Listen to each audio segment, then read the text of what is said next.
ይለኛል። እውነት አልተናገርክም መሳፍንት። ምንም አላደረኩም። እግዚአብሔርን ኪዳነ ምሕረትን ምንም አላደረኩም ያደረገው ሌላ ነገር እናድርግ። አሁን እኔ እግዚአብሔር መጽሐፍ ቅዱስ ላምጣ እንማል።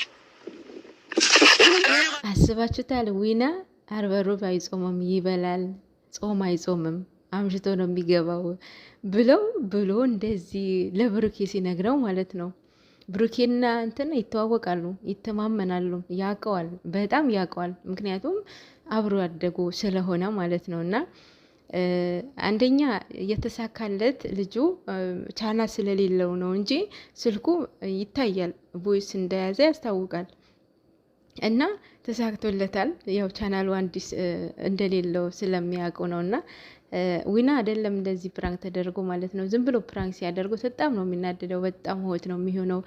ሪያክሽን በጣም ነው የሚያስቀው እና በጣም ነው እንትን የሚያስቀው። እና ዊና እምነቱ ላይ በጣም ጎበዝ ነው። በተለይ ከዲጄነት ከወጣ በኋላ በጣም ጠንክሯል። እመቤቴ ቅድስት ኪዳነ ምሕረት ነች ያወጣችው። ያው የሆነ ጊዜ ሲመሰክር ሰምቼ ያለው መሰለኝ። እና በጣም ጎበዝ ነው። እምነቱ ላይማ እንደዚህ ቀልድ ያቅም አያቸው አይደለ? መጽሐፍ ቅዱስ አምጥቼ ልማልላቸው አለ። ያ ማለት የቡርኬ ምን ያህል ሪስፔክት እንዳለው ማለት ነው፣ እንደማያደርገው ማለት ነው። ደግሞ ሰው አይቶኛል ብላችሁ ሳይሆን የምታደርጉት የሚያያችሁ እግዚአብሔር አለ አይደለ? እና በጣም ጎበዝ ነው። እና